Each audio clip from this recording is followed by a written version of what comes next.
Olá, como vai? Hoje, o Publish News, portal de notícias e de informações dos setores editorial e livreiro no Brasil, inaugura mais um dos projetos comemorativos do seu 20º aniversário, o Sabatina Publish News. Nesse programa, por 1 hora, nós teremos 3 pessoas de diferentes áreas do mercado editorial sabatinando uma outra que pode ter muito a ensinar ao setor.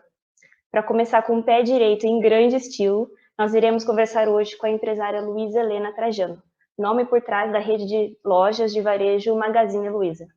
A dona Luísa Helena coleciona títulos, é presidente do Conselho de Administração da Magazine Luiza, idealizou o grupo político-partidário Mulheres do Brasil, que reúne mais de 65 mil mulheres de diversas áreas, impulsionou a modernização da rede, criando, entre outros projetos, o Luiza Labs, laboratório de tecnologia da empresa, e ainda está à frente de iniciativas que chamam a atenção, como o programa Trainee Magalu, que abriu vagas exclusivas para negros, e o projeto Unidos pela Vacina, que tem como objetivo acelerar a vacinação contra a Covid com a ajuda de empresários.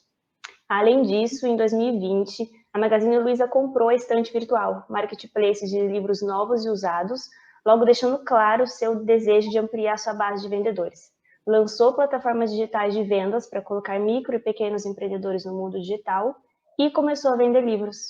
São muitas perguntas que surgem no meio de cada um desses feitos. E para formar a bancada de hoje, nós teremos a presença de Maria Fernanda Rodrigues, jornalista e repórter do Estadão, Raquel Kozer, jornalista e diretora editorial da HarperCollins, e Flávia Santos, coordenadora da livraria Megafauna.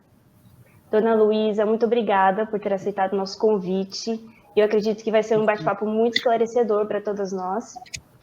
E eu gostaria de começar fazendo uma pergunta para entrar nesse bate-papo de livros, esse assunto que, querendo ou não, é o nosso forte por aqui, e perguntar a sua relação com os livros. Desde criança, a senhora é acostumada a ler, como é que foi a sua infância e a sua ligação com o mundo da literatura e dos livros? Foi prazer estar aqui com tanta gente boa. Eu falei, gente, eu não sou tão especialista igual a Fernanda, a Raquel e a Flávia, não, mas vamos aí. Eu não sou tão especialista em livros como vocês são. Eu acho que, Thalita, na minha época, você lia Monteiro Lobato, você lia essas histórias, mas eu sou bem mais velha do que vocês, eu acredito. Não era uma coisa tão, assim, forte. Mas eu sempre gostei muito, eu sempre li livros que estavam... Eu sou muito mais de livros de informação, né? Principalmente quando eu comecei muito cedo a mexer com gestão, e acho que fiquei muito feliz quando o Magazine comprou a estante virtual. A primeira coisa que eu fiz foi fazer uma reunião com eles, porque é impressionante os livreiros da estante virtual, eles têm um propósito, eles estão muito por propósito, de ter aquele livro que ninguém tem. Então, assim, eu sempre coloquei que o nosso business, que é a estante virtual, é totalmente diferente. Eu fiz questão de estar lá na ponta para conhecer um pouquinho, porque são gente que são realmente muito mais do que eu, apaixonado por livros e por resgatar os livros da época. É muito legal. Essa compra, para mim, me deixou muito feliz, porque assim, você está com gente que tem propósito mesmo, que está ali para resgatar, então, fiquei muito feliz. Então, eu sempre na escola tinha que ler livros, então, as coleções do Monteiro Lobato, que a gente não esquece, né? Mas não era tanto quanto desenvolveu depois a leitura. Na época dos meus filhos e dos meus netos, agora é muito diferente. A leitura está muito mais atualizada, apesar de todo esse mundo digital, a leitura não se acabou, né? Que coisa bonita que foi isso. Então, meus netos lê livro, tem que ler um por mês. Agora mesmo eu tive uma menina que tinha que ler sobre empreendedorismo e veio me fazer uma entrevista, misturando assim, o livro com a realidade. Então, na minha época era mais... As escolas eram menos ligadas nisso, que depois foi aumentando, e que bom que hoje é, porque o livro é toda uma cultura, é tudo, você só passa... Eu, para te falar a verdade, eu tive muita dificuldade, todo mundo há muito tempo, vocês imaginam que o povo quer escrever de livro meu. Eu sou inacabada, então eu não sei explicar o que aconteceu ontem, hoje eu já estou em outra. Gente, o que eu vou explicar? Mas agora o Bial eu fui fazer uma entrevista, ele pegou a equipe dele, mas como é difícil para mim, eu acho que eu tenho que sentar para contar o que eu fiz, o que eu não fiz. Vocês não imaginam o sacrifício que é, porque eu sou assim, todo dia eu estou aprendendo coisa nova, colocando coisa nova, e para mim é muito difícil, mas eu acho que é a única forma também que eu tenho que deixar, o que eu espero é que eu me inspirei em tantas pessoas que eu possa também deixar no livro, porque eu tenho feito muita live, muita palestra, já há muitos anos, há 20 anos, onde eu procuro aprender e inspirar as pessoas. Mas eu também espero deixar num livro, né? Isso aí que não é fácil, eu estou achando que eles estão sendo um desafio muito grande contar a minha história aí. Então é isso que eu estou achando. Mas é um prazer estar com vocês aí, falando de um assunto tão bom para todo mundo, num momento tão difícil, de tanta polêmica, de tanto desespero, né? De tanta estagnação, de pessoa que está parada porque esse vírus está mexendo com todo mundo. Momento histórico, né? Eu imagino que os livros vão contar daqui 50 anos do que nós estamos vivendo, né? E imagina, eu acho que isso aí vai ser uma história do mundo, né? Do que nós estamos vivendo. Imagina, a correria é imensa. Muito obrigada mais uma vez por você estar fazendo parte e participando daqui dessa conversa. E Maria Fernanda, gostaria de começar pela essa ordem aqui da live?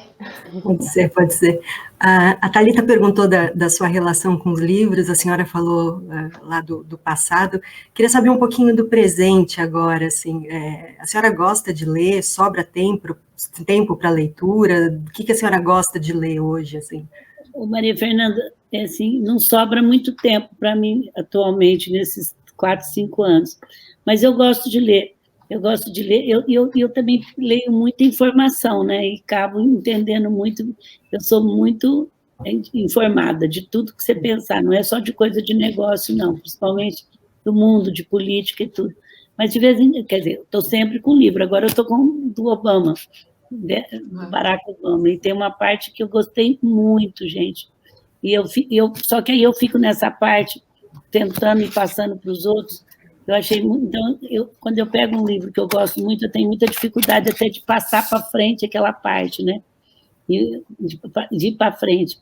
Ele colocou assim, eu não sei se vocês já viram o livro, quando ele tinha 12, 13 anos, ele entrou numa turma de fazer bullying com algum aluno da escola. Não chamava bullying, nem na minha época, eu acho que nem na época de vocês isso chamava bullying. Eu até vou pegar aqui, agora eu falei, nossa, pega. Deixa eu pegar aqui. E eu achei tão interessante, porque, para mim, o que eu mais tento fazer comigo e com as pessoas é aumentar o nível de consciência. E as pessoas entenderem por que está fazendo, para onde que está indo, e o que se passa no mundo. Eu acho que quando as pessoas aumentam seu nível de consciência, e eu acho que o livro traz muito isso. E quando eu vejo uma passagem do livro que aumenta muito o nível de consciência, ele coloca assim, que eu vou ler rapidinho, que ele estava com uma turma fazendo bullying para uma criança na escola. Não fala bullying, viu, gente? Eu estou dizendo, na época não era. E aí a mãe dele chamou ele e falou, olha, Bari, ela chamava ele de Bari, tem gente que faz o contrário. Então, eu vou contar rapidinho. Então, ela falou, olha, Bari, você tem 2 formas de viver na vida. Uma é pegando esse menino, jogando ele lá embaixo para que você possa se promover. E outra é você ajudá-lo a se promover. Escolhe qual dos 2 você quer ser. Só que faz muito palavras diferentes, muito rápido. Então, eu acho que a minha vida também foi feita de mãe que falou, olha, você tem 2 coisas, ou você vai buscar culpado ou você vai buscar solução. Então, o que você quer na vida? Então, assim, apesar de ser filha única. Então, isso aqui desse livro me marcou muito, porque aquele dia ele escolheu que ele não queria acabar com as pessoas para poder vencer, que ele queria promover, e ela não falou faz isso ou faz aquilo, ela falou, você tem 2 formas, ou você usa o seu colega para poder se promover, porque ele vai estar sempre inferior em você, ou você se promova junto com ele. Isso não é nessas palavras, mas está aqui. Então, assim, e aí acho que isso nesse livro, eu já parei umas 10 vezes, já voltei, não sei falar as palavras dela direitinho, mas eu acho que aumentou o nível de consciência dele do que ele queria ser. E isso, para mim, é um papel muito importante, Raquel e Flávia, do próprio livro. Então, assim, para mim, quando eu pego uma coisa que vai tão direto no nível de consciência, eu acho muito importante. Então, hoje eu leio muito isso, eu leio muito, e leio muita coisa, mais coisa de gestão também, principalmente, eu tenho uma forma de gestão, Maria Fernanda, que é muito caótica.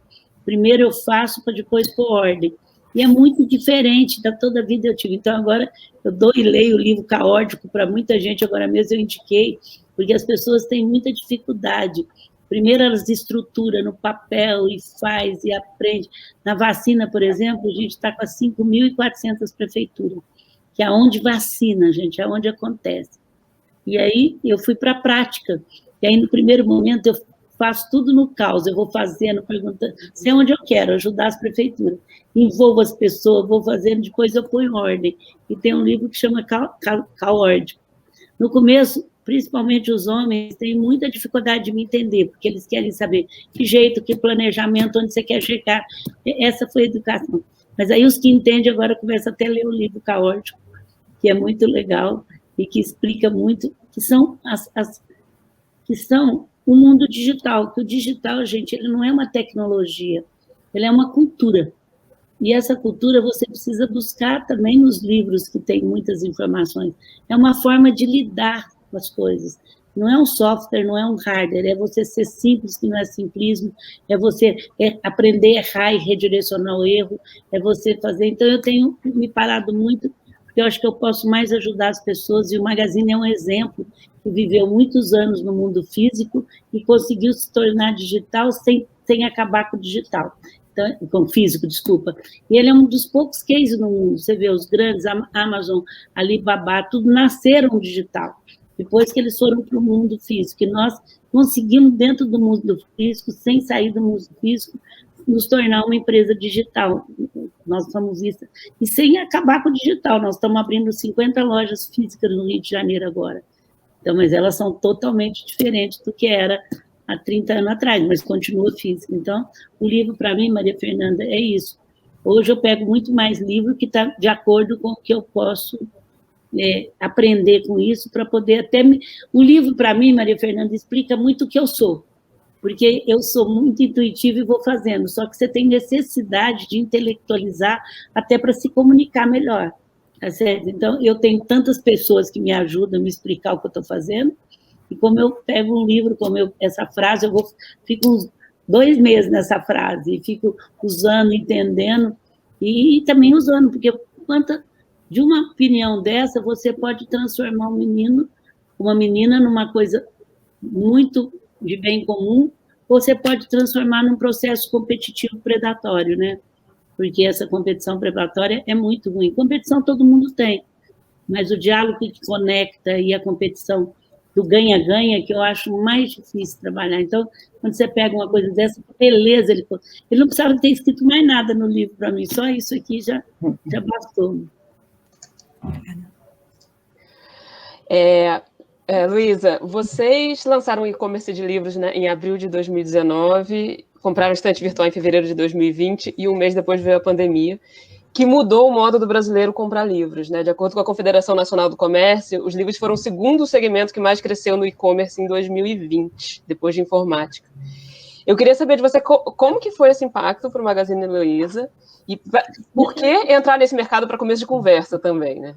Bom, Raquel, primeiro que o Magazine Luiza ele é um super app hoje, então a gente tem que vender de tudo. Uhum. Se eu não te falar isso, não é verdade. Então, assim, e o livro, a gente sempre acreditou muito na venda digital do livro. Mesmo antes da epidemia, o livro já era uma coisa boa. Segundo, a gente é muito voltada para o processo educativo. A empresa está há 20 e tantos anos, entre a melhor empresa para se trabalhar. Nós temos bolsa de estudo há mais de 15 anos para quem queira estudar e não é processo de retenção. Então, a gente é voltado. Então, não podia estar longe de um segmento que vende bem no digital, que era forte, no momento onde as grandes redes no Brasil, infelizmente, estavam sofrendo um mercado muito difícil, né? As redes que segurou o livro a vida inteira e as editoras. E talvez o digital assustou um pouco. Então, você vê 2, 3 varejos de redes muito fortes e que seguravam o livro, que teve problema. Então, a gente sentiu no momento de ajudar, né? Então, foi. E, de repente, veio a estante virtual, que eu fiquei impressionada também, gente. Olha a força do livro. Logo que comprou a estante virtual, eu fui lançar Mulheres do Brasil na Europa, em alguns países da Europa. Que assim, Mulheres do Brasil hoje está em todo lugar. A gente tinha comprado muita empresa, mas aqueles mais falavam era da estante virtual. Olha como o livro faz um formador de opinião de marketing. Eu voltei para o pessoal e falei, gente, vocês... E olha que empresa, comprou empresa de tudo quanto é lugar. O que mais eu escutava era falar assim, que beleza, hein, vocês compraram a estante virtual. Brasileiras que moram fora do Brasil, eu tive muito contato. Então, além de tudo, a estante virtual eu falo que ela tem que ter um propósito diferente, é um propósito de lidar com os livreiros diferentes, então eu fico lá, e eles hoje fazem e-mail para mim, Luiz, isso não está bom, olha, isso está, porque eu fiz tanto ligação na primeira vez com eles, que eles me avaliam a estante virtual diretamente comigo. Então, você imagina, Raquel, eu nunca pensei que uma estante virtual pudesse trazer uma imagem de marketing como trouxe, que é uma empresa pequena perto que nós compramos, mais que a Netshoes na época, assim, eu estou falando de imagem fora do Brasil, com brasileiras. Então, tem mais isso, eu estou querendo valorizar o papel que foi a estante virtual. Então, a gente comprou porque fazia parte, porque a gente gosta, e também era um produto que a gente acreditava muito, e a gente nem foca muito lucro na estante virtual, é para pegar um público que a gente gostaria de ter com a gente e que a gente acha que isso é educativo. Eu tenho duas perguntas. A primeira é se dentro do Magazine Luiza existe um incentivo à leitura dentro da empresa para os funcionários, e a outra é o grande problema no varejo de livros foi essa guerra de preços entre as duas grandes que estão em processo de recuperação judicial e a Amazon. Se a senhora acha essa guerra dos preços do livro um problema na cadeia, no geral, de bater o preço da Amazon, por exemplo? Eu acho que nós podemos até incentivar muito, e um dia eu quero que vocês convidem para fazer uma entrevista o Frederico, porque ele sim é fanático em livro e lê um por semana. Então, ele devia até ter uma coisa melhor lá. Mas nós temos biblioteca em tudo quanto é lugar. Se vocês forem em Franca, a nossa Luiza Labs aqui, a gente incentiva muito, mas não tem um concurso ou alguma coisa para isso, tá certo? Ele incentiva muito, porque ele lê muito e sempre ele dá livro para os diretores, para o pessoal dele ler, muito dentro desse mundo digital. E ele divulga muito os livros que ele está lendo. Então, eu acho muito importante. Eu não gosto de guerra de preço que seja ruim, que não seja boa para a cadeia. Alguém vai ter que pagar esse preço, claro. Que seja a editora, que seja o vendedor, e eu não gosto de guerra de preço. Nunca entrei muito na guerra de preço. Eu respeito quem está fazendo, quem sou eu para dar opinião para os meus concorrentes, mas a gente tem uma cadeia. Quando você trabalha o ganha-ganha, tem que ganhar o consumidor final, tem que ganhar os nossos investidores, tem que ganhar quem escreve o livro, estou falando no caso do livro, que a editora que escreveu tem que ganhar todo mundo. Quando você começa fazendo uma competição predatória para ganhar mercado, sai perdendo todo mundo. Eu, particularmente, nunca entrei nisso, tá certo? Assim, e o digital facilita muito isso, até porque, Flávio, tem uma coisa, durante muito tempo as empresas só de digital não precisavam dar lucro, ela só tinha que pegar cliente. Então, isso teve o lado positivo e teve o lado negativo. Porque para você não dar lucro, você pode, e as suas ações continuar valendo muito, você pode vender pelo preço que tiver. Começou a mudar isso agora, que eu acho mais saudável. Porque o lucro faz parte do jogo para você continuar, para você continuar investindo, né? Se você quer investir.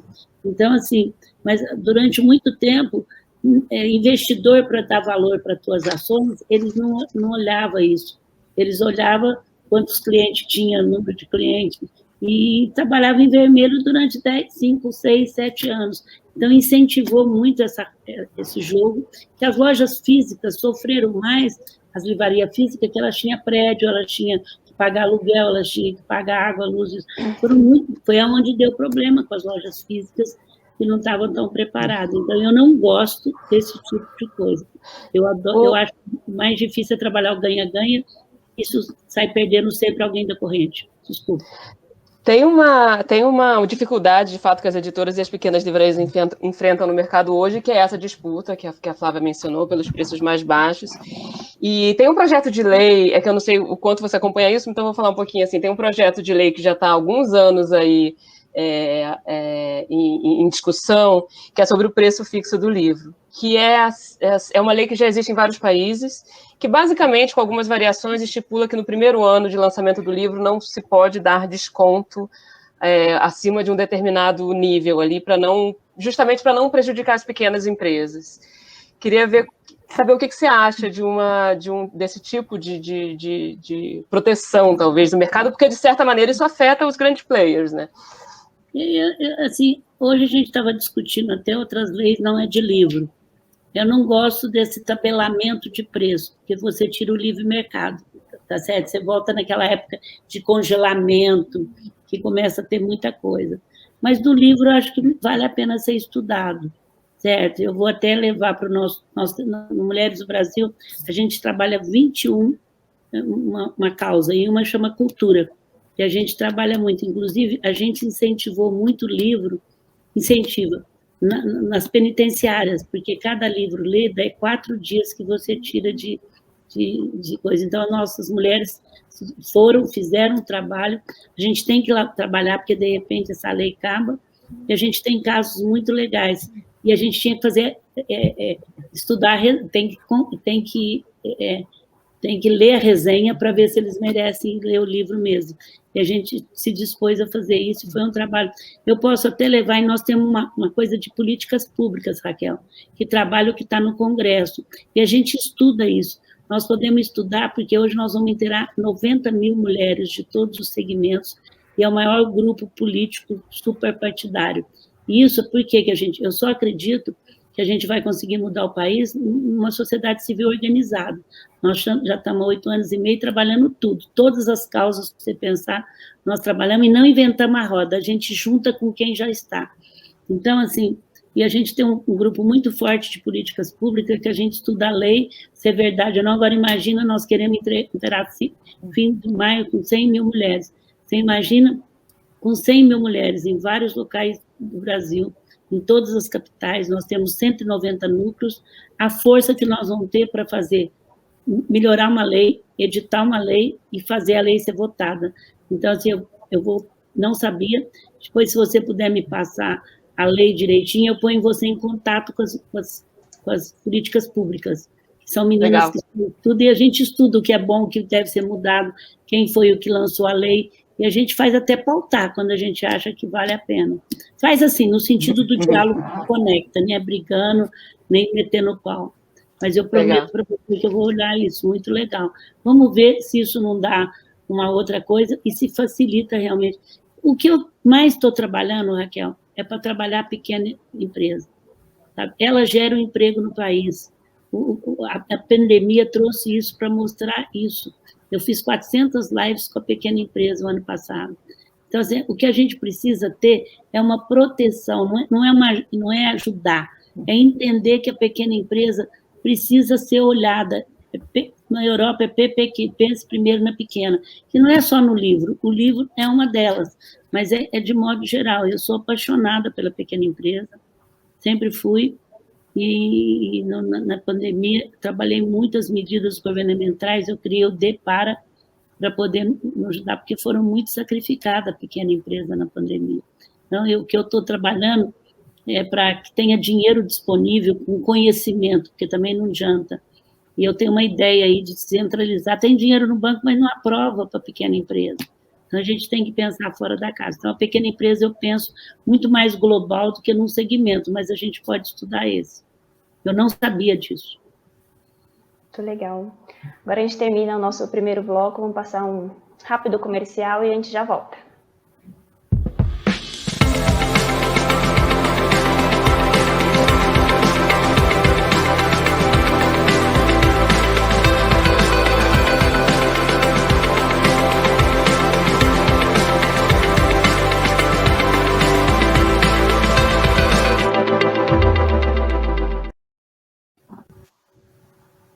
Super rapidinho, já estamos de volta aqui com a nossa bancada 100% feminina, entrevistando, conversando aqui com a dona Luísa Helena Trajano. Mais uma vez, muito obrigada por ter aceito esse convite. E queria já passar a bola para você de novo, Maria Fernanda. Tá certo. A Raquel falou da lei do preço fixo. Essa é uma demanda do mercado editorial, já foi bastante discutida, foi um pouco esquecida agora, mas tem uma outra lei, um outro projeto de lei que está assustando um pouco esse mercado. Não sei se a senhora está acompanhando a proposta de taxar o livro, né? Desculpa, Maria Fernanda, isso para nós é um horror, e a gente vai trabalhar contra isso mesmo. Era isso que eu queria perguntar para a senhora. Eu não conhecia da Raquel, mas esse a gente está muito firme, e não tem nada disso, gente. A leitura é tudo no país. Onde viu, tá. Por que pegar livro? A gente não está entendendo nada disso. A senhora acha que isso é uma tentativa de dificultar esse projeto de tornar o Brasil um país mais leitor, mais culto, mais questionador? Eu nunca gosto de entender o porquê, porque senão a gente vai, eu estou só te dizendo, a gente vai viver de opiniões, né? Uma área vai achar que é, outra área vai achar que não. O que eu quero dizer é que não pode acontecer isso. E nós temos que nos unir para não deixar, tá certo? O que levou a isso, a gente deve ter 1000 correntes aí por trás disso aí, tá certo? Mas o que levou a isso, uma coisa é certa, Maria Fernanda, a gente não pode deixar isso acontecer. Certo? E nós vamos lutar contra isso com todos os nossos... Essa eu conheci, a gente tem discutido isso, até com Todos para a Educação, com outros projetos, tá certo? Então, nós não podemos deixar. Não tem razão para isso, sabe? Se tiver essa razão que você está colocando, aí que não, porque o Grupo Mulheres do Brasil é totalmente a liberdade, a democracia, então, assim, nós não podemos deixar. Agora, se eu for entrar muito, porque de que maneira... Nós vamos trabalhar muito o mundo da opinião, e nesse momento a gente tem que fazer acontecer para não deixar, né? Então, pode até ser isso, eu já vi, tem outras correntes que falam que é por causa de religião, que não pode, certo? Enfim, tem várias correntes que levaram. O que a gente não pode deixar, e eu peço a ajuda de vocês, que mexem com isso, para nos ajudar na Mulheres do Brasil, a não deixar isso acontecer. Como? Vendo a lei, dando argumento como você deu, será que é por isso? Nesse momento é bom ter argumentos fortes. Então, eu peço ajuda, mas não pode, nós estamos totalmente firmes. Eu não conhecia da Raquel, mas essa é um absurdo. Nesse relatório da Receita, né, para tentar dar embasamento a esse argumento de que o livro deve ser taxado, eles dizem que no Brasil só rico lê. A senhora está entrando nesse mercado de livro, está há 1 ano com a estante virtual, há 2 anos vendendo livros no e-commerce. O que dá para dizer? Classe C e D lê? Classe C e D compra livro? Compra, tá certo? E se não compra, nós temos que incentivar e não taxar para o rico continuar comprando. Quer dizer, é um argumento totalmente errado. Eu já vi esse argumento. Então, pelo contrário, ele tinha que abaixar para o pobre comprar. Tá certo? Agora, se taxar, só o rico vai continuar comprando. Eu não estou falando que eles compram, eu só estou combatendo o argumento, tá certo? Não. A gente vende, poderia vender mais. Você vê assim, a gente tem muita história, e vocês conhecem, de biblioteca no meio do mato, que as crianças amam ler os livros. Tem um trabalho aí que eu entrou num concurso da Cláudia, e eu fui jurada, onde eles montam biblioteca, e que as crianças leem, que elas gostam. Eu vejo meu neto, ele lê 8 livros por noite antes de dormir, com a minha filha, ele escolhe o livro. Então, assim, eu acho que a gente tem que dar acesso a todos, e não taxar. Então, se é assim, o que você tem? Que dar livro para as escolas, tá certo ou não? E não taxar para mais rico ter livro. Então, esse argumento, para mim, Raquel, a Maria Fernanda, é totalmente fora de coisa. Agora, também eu não quero saber se nós não podemos deixar passar. É isso que eu acho que nós temos que nos focar. Não pode passar, e de repente, já que o argumento é seu, então vamos colocar o livro, vamos tirar imposto tudo de livro, vamos tirar tudo, porque a gente possa ter o livro mais barato, tá certo? Como fizeram uma vez com o computador. Quando começou a entrar o mundo digital, tiraram tudo de computador e conseguiram vender muito. Por que não fazer isso com o livro, ao contrário do que está propondo? Você faz uma defesa, você sempre faz essa defesa, né, que vocês cresceram no virtual sem abrir mão do físico, assim. E eu queria saber se, no que diz respeito a livro, se vocês também pensam, se o Magazine Luiza pensa em expandir um negócio, dá para pensar algumas maneiras questões que os concorrentes têm, tanto em termos de lojas físicas ou a própria venda dos livros nas lojas do Magazine Luiza, ou mesmo alguma iniciativa em termos de e-book, por exemplo. A gente tem um grande player no mercado, que é a Amazon. Já houve um momento em que a Saraiva estava forte nisso, e acabou que hoje é isso. É a Amazon e tem alguns outros bem pequenos, que são grandes, mas pequenos em e-books. Como que a gente vai... Qual que é o nosso projeto para os próximos 5 anos de loja física, Raquel? É a gente ter tudo que o marketplace tem, não é? Nós vamos diminuir a área de eletrodoméstico, de geladeira, nós já estamos fazendo teste nas lojas, porque nós hoje não somos uma empresa, a gente tem um super aplicativo, que a gente investe muito nos parceiros. Nós hoje vendemos até supermercado, que você compra de tudo. Então, você vê, no Magalu tem tudo. Então, nada impede que nós vamos ter tanto um tênis numa loja da Netshoes ou como outra coisa, como vão ter livro. E, de repente, nós podemos até comprar um player físico. Mas agora, nesse momento, a gente está muito focado em transformar nossas lojas nisso. E que pode ter uma estante de livros à vontade. No Rio de Janeiro, já é a maior venda nossa, depois de São Paulo, do digital. E a gente está colocando 50 lojas físicas, porque quando a gente coloca a loja física, aumenta a nossa venda no digital. E você pega mais rápido. Então, imagina, você vende um livro no digital e o cliente pode, em 2 horas, pegar na loja sem frete. Por que não ter livros, os que mais estão vendendo? Agora, o e-book, eu não entrei nisso ainda. Eu vou até saber do meu pessoal se está pensando nisso.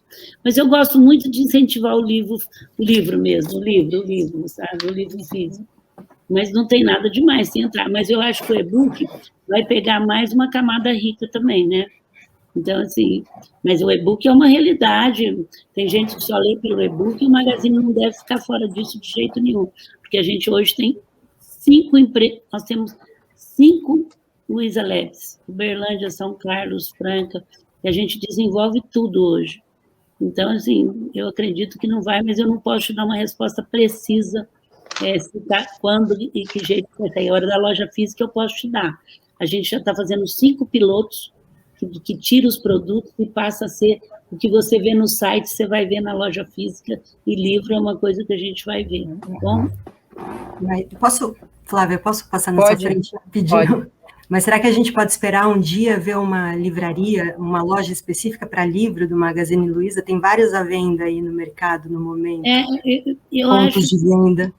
Eu gostaria, Maria Fernanda, Luiz Helena, gostaria que tivesse café, que fosse uma coisa mais até para lançar livros, porque o físico ajuda, certo? Então, eu gostaria muito, muito, muito de ter.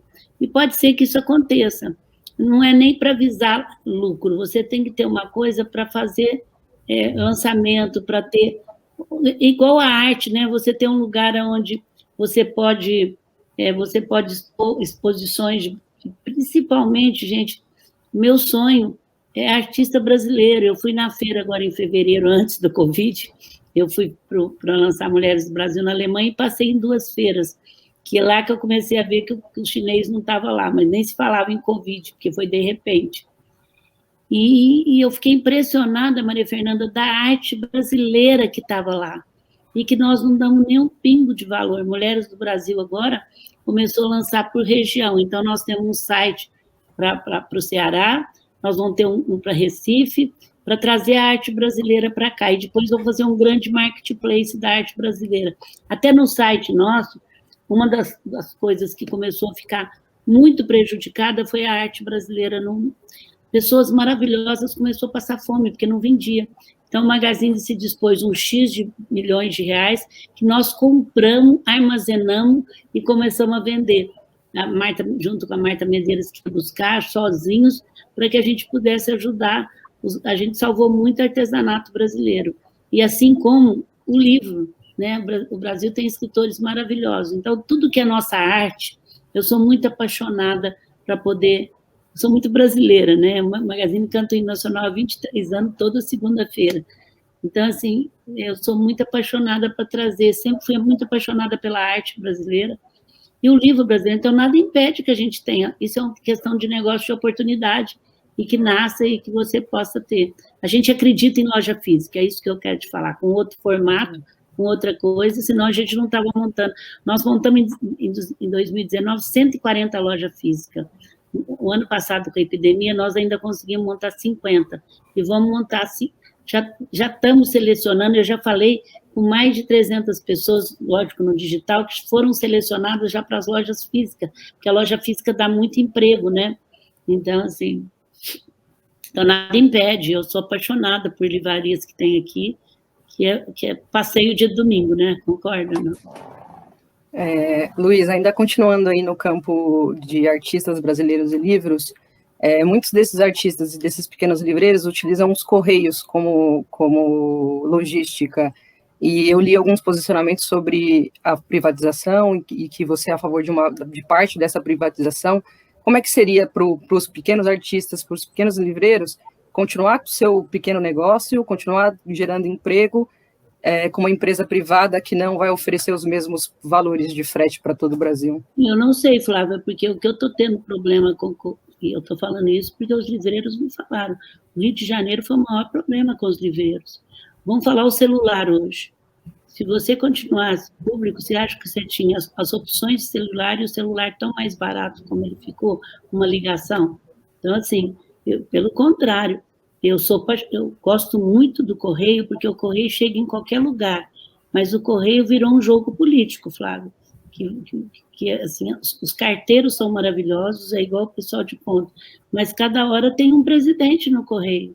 Então, assim, se você consultar os livreiros nossos, do estante virtual, a gente teve que... Eu sou parceira do correio, não estou falando, mas olha assim, era muita reunião para eles poderem olhar os pequenos, olhar, então assim, no Rio de Janeiro, então, eles pediam, pelo amor de Deus, para a gente arrumar outro player. Então, a gente olha só que como uma coisa... Então, assim, eu não sou a favor de carta, mas você vê, tudo barateia muito mais quando você pega, e o Brasil, se você não pegar os pobres para vender livro, você não vai vender muito livro, meu filho, porque 70% é pessoa mais pobre. Então, assim, eu não posso te responder, porque o Correio tem uma estrutura muito bem feita, mas uma gestão muito fragmentada, porque cada 4 anos, cada 2 anos, tem um presidente. É igual o SUS. Você quer melhor do que o SUS, mas o SUS eu não quero privatizar nunca. Saúde e educação é a minha luta. Mas eu quero tirar ele de ser um jogo político para ser um jogo do Estado. Essa é a nossa luta. O que é jogo de Estado? Você não pode admitir que em 10 anos tenha novo ministro da Saúde, certo? Mas se você estudar ele na Constituição, eu falo isso já há 4 anos, é o melhor sistema que existe. Ele é perfeito, Flávia, na instituição. Agora, se você privatizar ele, aí a saúde vai viver um preço que hoje não tem, tá certo? Você pega uma vacina sem preço. Mas se você continuar desse jeito, 10 ministros que não entende nada, muitas vezes, da saúde, está lá. O que eles estão tentando fazer com o Banco Central? Se transformar ele no Estado. Por que não se transformar a saúde e a educação no Estado? Essa é a minha luta. Agora, o Correio só vai dar certo, porque logística hoje é a coisa melhor, então tem que ter avião, tem que chegar mais rápido, e nós não vamos conseguir fazer isso dentro da estrutura. Então, assim como eu estou lutando pelo SUS para ser uma coisa do Estado, e vamos conseguir, nós vamos pôr as mulheradas tudo lá, e vai ser uma coisa muito difícil, porque ele dá voto, né? Ele dá voto, porque o prefeito recebe dinheiro, o Estado recebe e o federal. Então, assim, você vê, tem cabimento.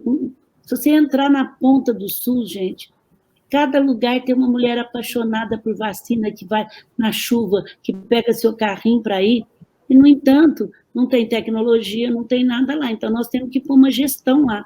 Não adianta só pôr dinheiro. E para pôr gestão, você tem que transformar ele, ao invés de ser um órgão político, ser um órgão do Estado, tá me entendendo? Não é nada, pelo amor de Deus, eu não estou falando em privatizar a saúde aqui, não.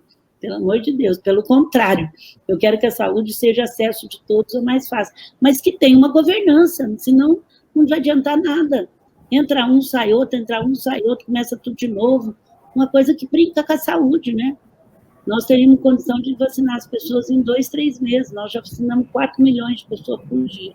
Eu estou lá na ponta, hein? Eu estou lá no SUS, das cidades média, pequena e grande, para poder entender o que é isso na prática, porque no papel... Então, pelo contrário, eu acho que o Correio, uma parte privatizar, vamos falar do celular. Você vê que hoje tem uma competição entre uma empresa e outra para ver quem faz o celular mais barato. Eu lembro que eu pagava um celular, não sei quanto, aí no começo da privatização. Hoje, eu até assusto as minhas contas de celular, tá certo? Então, assim, eu não vejo, pelo contrário, eu só gosto de coisa que ajuda os pobres, tá certo? Então, eu não vejo como uma coisa. E se você perguntar para os livreiros o que eles sofrem com o Correio, principalmente em algumas regiões, porque é tudo fragmentado, uma quem manda é o outro, quem manda é o outro. No Rio de Janeiro, quando comprou a Stand Virtual, eles falavam, Luísa, pelo amor de Deus, sofre interferência, nós não estamos conseguindo entender, e aí a gente foi fazer o diálogo que conecta lá. Vou chamar, então, esperando a sua conversa, espera só um pouquinho para você fazer a sua próxima pergunta. Vamos para o nosso próximo comercialzinho rápido, a gente já volta, só um segundo. Seus livros estão sempre em destaque com a MVB. Colocamos seus títulos nas prateleiras certas com uma tecnologia exclusiva que facilita pedidos e entregas de livros. MVB é qualidade alemã em tecnologia para o mercado do livro. Desde 2017, já são mais de 750 editoras atendidas e 140 mil títulos catalogados. Conte com a MVB para levar seus livros a leitores de todo o país. MVB, tornamos os livros visíveis. Bom, então, quem estava fazendo a próxima pergunta? Já chamou Flávia? Quem quer continuar? Acho que eu vou, então. Vamos lá. A senhora falou um pouquinho do Correio, um pouquinho dos problemas do Brasil. A senhora costuma dizer que não é ligada a partido político e nem gostaria de ser. E no entanto, a senhora sempre está envolvida nas principais questões aí da vacina contra o coronavírus, as discussões sobre violência contra a mulher, diversidade racial. O que é fazer política para a senhora? E às vezes também, indo um pouquinho para a empresa, às vezes dá a impressão de que a senhora tenta fazer ali no Magazine Luiza um microcosmos de um Brasil que a senhora considera ideal. O que ainda falta fazer na sua empresa e como que a senhora acha que, nessa posição que a senhora está hoje, a senhora faz uma política melhor, assim, do que estando ligada a algum partido, estando dentro de um ministério? Obrigada, Flávia. Não sei se eu vou explicar, que vocês são mais intelectual que eu, mas me ajuda. Então, assim, eu sempre, desde menina, eu sempre tive, assim, a minha mãe, eu sou filha única, né, sou filha única, e a minha mãe falava, para de brigar no colégio, sinceridade demais é falta de educação. Eu sempre muito fui, eu não sei porquê, muito voltada à igualdade, a colégio, a oportunidade para os outros, lógico, dentro das minhas idades, né? E quando eu tinha 12 anos, eu fui trabalhar durante o dia no Magazine, nas férias, até para poder dar presente, eu lembro direitinho, Fernanda, que eu pensei assim, por que uma empresa não pode ganhar dinheiro e ter um propósito? Eu não pensei em propósito, que eu era menina, mas assim, por que não pode ter os dois, né? Não sei como que eu pensei. Com 17 anos, eu assumi a gestão da companhia, eu era muito nova. E eu tinha certeza que eu queria ter uma empresa de propósito e que ganhasse dinheiro, com todos os erros.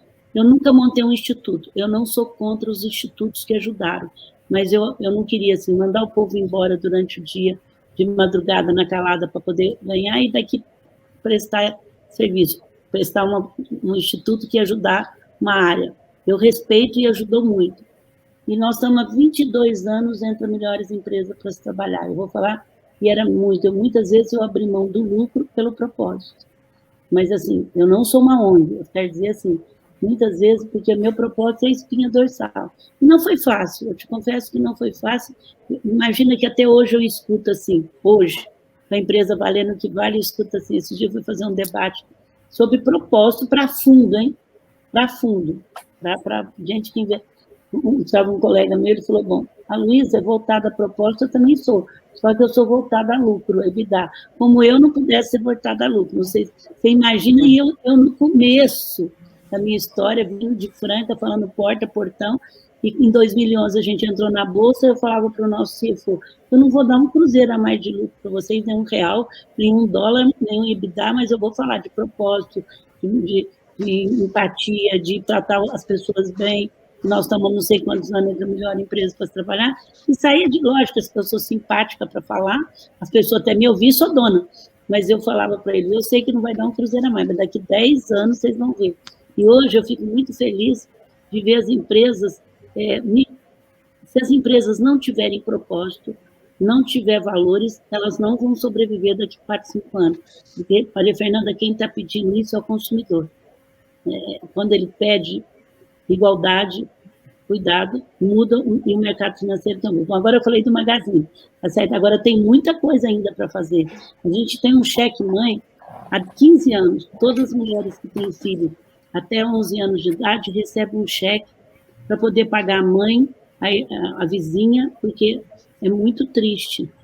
Elas saem de casa às 5 horas da manhã, isso eu não faço só para as pobres, para todas, e volto às 10 horas. Eu falei, puxa, eu posso pagar alguém, mas elas não podem. Esse cheque é independente de resultado. Muitas vezes, as leis do país queriam tirar, e nós pusemos por dentro, registramos, é tudo certinho. A gente tem um programa, bom, eu tenho um programa de bolsa de estudo há 15 anos, nós financiamos de 30% a 70% qualquer matéria e não é processo de retenção. Se você sair enquanto você está, você perde a bolsa, mas se você formar hoje enfermeira e quiser sair, você não deve nada para a empresa. Mas você tem que mostrar a nota e tem que ter resultado na empresa. Porque também não adianta, nós não somos uma... Mas, por outro lado, agora eu vou te falar do meu lado político, tá certo? Por outro lado, eu entendi muito cedo, Fernando, que a gente só muda um país com políticas públicas. E se você vê as histórias dos países, você só consegue mudar quando você pega um povo que tem organização e vem da sociedade civil a mudança. Então, quando a gente resolveu formar Mulheres do Brasil, que foi nascendo, tudo em mim vai nascendo quando eu tenho vontade, era muito claro, a gente quer ser o maior grupo político superpartidário. O que é isso? Por exemplo, nós trabalhamos agora para ter mais mulheres na política, começamos das vereadoras. Então, ela assina uma carta de compromisso com nós a favor da liberdade de imprensa, da democracia, de todas as nossas premissas, não importa. E nós estamos acompanhando ela através de parceiro, e independente disso, ela tem que votar para isso. E a gente tem hoje gente e nós queremos continuar tendo mais mulheres. Ela pode ser de qualquer partido, mas ela tem que assinar. Então, isso é uma coisa, para terminar, porque eu estou com medo do horário, nós vamos trabalhar o Brasil em 5 pilares, 2022 a 2032. Educação, saúde, emprego, que chama economia, que você quer, e habitação. E estou vendo se põe segurança. Então, já peguei do Japão e tudo, imagina 200 mil pessoas exigindo que aquilo lá... Em 2024, eu quero estar em tal lugar de educação, eu quero estar em tal lugar de saúde. Se não tiver isso, Fernando, eu não acredito. Se você não tiver um grupo forte para divulgar isso, uma linguagem popular, como a gente fez com a vacina agora, você não vai conseguir mudar um país. Eu posso ser candidata, eu não vou mudar, eu vou ter que fazer todas essas negociações enquanto eu não for. Então, assim, eu sou uma política, porque eu luto pelas causas do Brasil, eu não me omito, e estou buscando para inteirar 100 mil mulheres. Eu peço para vocês, temos 2 grupos de comunidades, não é só de mulheres, que a gente traz do conselho para vir, que são agora que passaram, que tiveram que liderar a cesta básica, mas tem mulheres de tudo quanto é jeito, em todos os países, e são brasileiras em todos os continentes, e trabalhamos causas, fazemos acontecer, e estamos ali. Já mudamos muitas causas, e vamos mudar mais. Então, é o que eu acredito, tá certo? Eu acredito hoje nisso, e sou política mesmo, sou uma política que não tenho medo de falar, né? Não tive medo de enfrentar um fim de semana só porque a gente lançou um trainee para negros. Foram um fim de semana lamentável. Sexta, sábado e domingo só faltaram nos chamar de santa, porque o resto chamava de tudo que você pensar, né? E aí, então, enfrentamos, e hoje tem tanta gente fazendo o que nós fizemos, Flávia, você nem imagina, sabe? Tem muita gente copiando a gente, que também vai ter que copiar, meu filho, porque se não tiver negro em alto comando e mulher, não vai sobreviver. É uma questão de tempo, agora não é mais querer. Ou faz ou não faz. Dá tempo de mais uma ainda? Muito triste que a gente só tem 1 hora para conversar, né? Mas acredito que ainda Flávia e Raquel ainda tem mais perguntas para fazer. Pode ir em frente. O meu pessoal fica me secando muito, mas vocês podem fazer mais. Vamos dar uma roubadinha aqui. Eu queria falar um pouco, você levantou essa bandeira muito importante ali durante a pandemia do Não Demita, né, para para segurar um processo de demissões que parecia muito iminente ali. E é claro que isso é um pouco mais simples quando você está numa empresa como o Magazine Luiza, que é uma empresa gigante, que está no momento de um crescimento extraordinário. Eu queria saber um pouco, assim, você, até do que você pesquisou sobre isso, imagino que você tenha, talvez, avaliado em outros países como foi, qual que é o caminho, por onde passa o não demitir, quando a gente fala, por exemplo, no mercado editorial. Eu acredito que grandes editoras passaram bem por esse ano ali, mas pequenas livrarias e pequenas editoras talvez tenham sofrido um bocado ali. Por onde passa isso? Passa necessariamente por uma ajuda do governo? Como é que... Raquel, eu deixei bem claro, era para quem podia fazer isso, e eu ajudei quem podia, tá? Com alternativas, com live, com tudo. Mas tem muita gente que podia e não tinha consciência que o demitir é um tiro no seu pé, porque você está tirando o cliente de comprar de você mesmo. Então, na época, eu deixei bem claro e me propus ajudar através do Sebrae. Eu trabalhei das 8 às 10 da noite, fiz live, você pensar, do Rio de Janeiro, os camelô até nos maiores importantes que existiam. Então, assim, não escolhi emissão, falei para o meu assessor, não é para só pôr nos... Entrava no interior do Brasil para buscar alternativa. Então, assim, eu entrei e aí foi também. No começo tinha gente que falava, você está ficando doida, tinha gente preocupada comigo. Eu falei, gente, se chegar em agosto e eu não poder, eu vou dizer que não pude, mas a empresa tem condição, a família... Eu sempre trabalhei sem capital de giro, mas a família tinha vendido 10% em novembro. Então, a empresa poderia fazer isso. Então, a gente deu, e com isso entrou 13 mil empresas que foram atrás. E a gente não só demitiu, Raquel, como a gente admitiu 4.500 pessoas na pandemia, porque a gente criou coisa nova, criamos o parceiro Magalu, é o que eu falava, vamos buscar alternativa para se adaptar a esse momento. Então, assim, eu entendo profundamente e estou buscando uma forma de fazer o dinheiro chegar nas pequenas, que tem que vir com dinheiro e instrução. É descentralizar isso para a ponta, porque chegou milhões de pedidos para a Caixa Econômica que não dava nem tempo de analisar. Então, assim, eu tenho uma forma, essa minha vivência, assim, lá, eu estou com uma forma muito legal de valorizar os escritórios de contabilidade para que eles se tornem uma consultoria para aprovar o crédito na ponta, porque dinheiro até teve, mas não chega, porque o cadastro é o mesmo, a pessoa não pode dever um Serasa, não pode dever uma luz, uma energia, que não sai o dinheiro. Então, assim, mas tem que vir junto com a instrução, porque também eu peguei muita gente que não registra funcionário, que não tinha nem venda, então tem que vir as duas coisas junto, o conhecimento, a capacitação e o dinheiro, tem que vir os dois, não adianta vir só um também. Eu estou muito focada nessa lei, que eu queria colocar isso para descentralizar o dinheiro, que ele tem que vir junto com a capacitação, porque também você só dá dinheiro sem fazer, as pessoas não sabem onde gastar e dá um pouquinho, está perdido. Mas eu trabalhei bastante isso e entrei, e ainda bem que nós não demitimos. Eu não sei se vocês sabem que nos Estados Unidos a McDonald's está dando, que lá já voltou mais ao normal, Deus queira que não há outra onda, ninguém garante, ela está dando $200 para as pessoas se inscreverem para trabalhar com ela, não é nem de tanta falta de mão de obra que está. Então, eu digo para as pessoas que estão nos assistindo, se você puder, não manda embora, que a hora que passar, vocês vão ter dificuldade de mão de obra. Então, agora, eu estou usando o lado racional, que fala com as pessoas. Isso é só ler nos jornais. Últimos 6 minutinhos aqui da nossa live, eu só queria perguntar para a senhora, você sempre diz que você é uma pessoa inacabada, porque a sua vida muda muito rápido, é tudo muito rápido na sua vida. Eu queria saber, mas tem livro vindo a caminho? Porque em uma das suas entrevistas você disse que exatamente por você ser uma pessoa inacabada e por a sua vida mudar muito rápido, você não conseguiria escrever um livro ou ter algum livro sobre você. Isso aí mudou? Já tem alguma coisa a caminho? Mudou, Thalita, mudou. Não mudou, mudaram. Eu tenho uma dificuldade danada. Primeiro, eu não sei muito falar de mim, sabe? Tem gente que me codifica melhor, eu vou fazendo tal. E aí, quando eu dei a entrevista para o Bial, eu acabei dando entrevista para todo mundo, para as pequenas também, ele me ligou e botou a equipe dele, faz 6 meses que os coitadinhos estavam sofrendo. Vai para a Franca, volta, pergunta, o dia mais difícil, Thalita, é o dia que eu tenho que falar com eles. Então, já falaram assim, volta, não volta, e está com a equipe lá. Então, assim, o dia que eu tenho que falar com eles de mim é muito difícil, mas vai sair.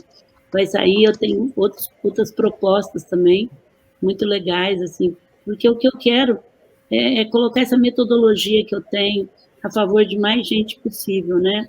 Então, assim, é uma forma que eu lido, de uma forma simples, eu recebi um elogio do nosso diretor de tecnologia, que é um gênio, ele tem 37 anos, ele fala, você nasceu nessa era startup, você devia ter a minha idade, porque eu tenho essa cabeça de ir fazendo, de não ter medo de errar, de não ter compromisso, que é muito essa era startup. Eu tenho muitos exemplos desde sempre disso, que eu acho que vai ajudar, é coisa concreta, não é uma coisa que eu estou experimentando.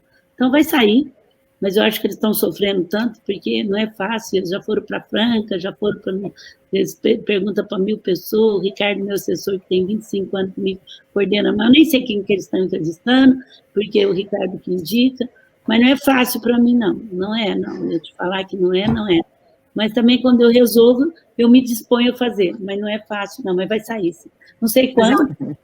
É um livro que está sendo feito pela equipe do Bial, para a Editora Globo? Quem que vai publicar? Não é Editora Globo, deixa eu te falar por quê. Porque muita editora, a Maria Fernanda, tinha me procurado. E tinha uma que eles já tinham começado a fazer, e eu não estava dando... Então, eu falei, eu só faço se for para mim dar valor para essa editora, porque essa editora é que tinha começado, certo? Então, eu estou fazendo, não é pela Editora Globo, é por uma equipe do Bial que eu tenho em particular, não acho que nem é com a Globo. Mas aí também eu não faria, porque eu tenho muito compromisso com quem começa fazendo umas coisas sem eu querer até, sabe? Mas eles foram, estava com o Oscar, então vai ser por essa editora, mas não vai ser... gente. É gente, né? Acho que é gente. Sim. É gente. Mas foi um trato para mim fazer com ele, foi esse trato, Maria Fernanda. Não foi um trato de fazer... Não que eu não queria pela Globo, mas é por gratidão ou por responsabilidade a quem... Porque eles estavam tentando fazer, até sem me entrevistar o Oscar, e tanto que o povo insistia comigo. Eu já estava mais ou menos no meio do caminho. Aí começou a pandemia, eu falei, não vou escrever esse livro, não, já sou outra pessoa totalmente diferente, porque a pandemia me mudou tudo, vocês podem parar de escrever, mas eles já tinham um documento, algumas coisas, principalmente da minha metodologia. Eu não achei justo, não dá para eles que já estavam livres, espontânea vontade, sem ganhar nada, tentando fazer isso, entendeu? Mas tem muita história para contar, dá para fazer muitos livros com vários recortes diferentes, né? Eu acredito que sim, Maria Fernanda, nem sei. Mas eu acredito que tem, sim. Eu acho que tem vários, eles mesmos estão sentindo isso. Mas você tem que ter um ponto de partida, né? Tem um documentário também que o pessoal está me chamando para fazer. Aí eu preciso ver se eu estou disposta a enfrentar essa, porque o livro já foi difícil, então, para mim, é outra coisa. O legal, eu acho, gente, assim, que errando e acertando, eu tenho muita coisa prática, pronta, em todos os setores que você me perguntar. Então, assim, não é só de empresa, né? É como pessoa, como em Franca, eu tive uma atuação muito grande na sociedade lá, então, assim, uma ONG que eu tenho clique da educação há muito tempo, com uma mudança de patamar dessa... Eu estou dizendo, eu no meio de todo mundo, gente, eu não faço nada sozinho. Então, assim, mas liderando. Então, assim, eu tenho muita coisa pronta para dizer que não tem importância errar, que não tem importância acertar. Então, assim, eu tenho muitos... Eu não sou uma pessoa que estou chegando no mercado agora para falar de racismo, de mulher, né? Imagina uma mulher chegando em São Paulo, falando porta a portão, não tendo Harvard nem GV, se eu sou a única presidente do varejo ainda. Como eu não tenho histórias a contar. Então, imagina isso, né? Eu ainda sou a única mulher, imagina isso há 40 anos atrás, chegando aqui, falando porta a portão, não tendo Harvard nem GV, e tendo que enfrentar, né? Então, assim, eu acho que eu tenho muitas histórias para contar, e não é que eu nunca me senti perseguida, mas eu sempre usei as coisas para mim, mas também nunca aguentei nada, sabe? Assim, dessa vez mesmo, eu falei, eu acho que eu não me fiz entender. Eu não sou uma ONG, a hora que ele falou isso, né? Olha, me desculpe, eu acho que eu não fiz entender, eu não sou uma ONG. Mas se eu fosse uma ONG, a minha empresa não estava valendo o dinheiro que estava, porque aí também eu falo a língua masculina, né? Porque eu tenho que falar uma língua que me interessa, mas e eu não defendo eu nem minhas filhas, porque elas são bem colocadas. Eu defendo a mulher brasileira, a mulher do mundo inteiro, que ainda precisa entender que ela ganha menos, e ela também precisa se posicionar, precisa querer estar também. Mas muito obrigada, dona Luiz Helena. A gente chegou aqui no nosso fim do nosso bate-papo. Acredito que a gente tinha ainda muitas perguntas para fazer, mas enfim, a gente tem o nosso tempinho aqui certinho. Agradeço por você ter Obrigada, Maria Fernanda, Raquel e Flávia. Eu falei, Ricardo, é uma área que eu não tenho... Elas vão saber muito mais do que eu, então desculpa aí. O papo fluiu, tudo foi certo. Ótimo, foi ótimo. De mim, viu? Mas eu dei o melhor de mim aqui agora. Bom, obrigada por ter aceitado, por estrear o nosso Sabatina Publish News e até uma próxima. Obrigada também, Maria Fernanda, Raquel, Flávia. Vocês foram essenciais por estar aqui hoje. Muito obrigada mesmo. Obrigada, Thalita, por coordenar. Abraço, gente. Abraço. Tchau, tchau. Beijos, até mais.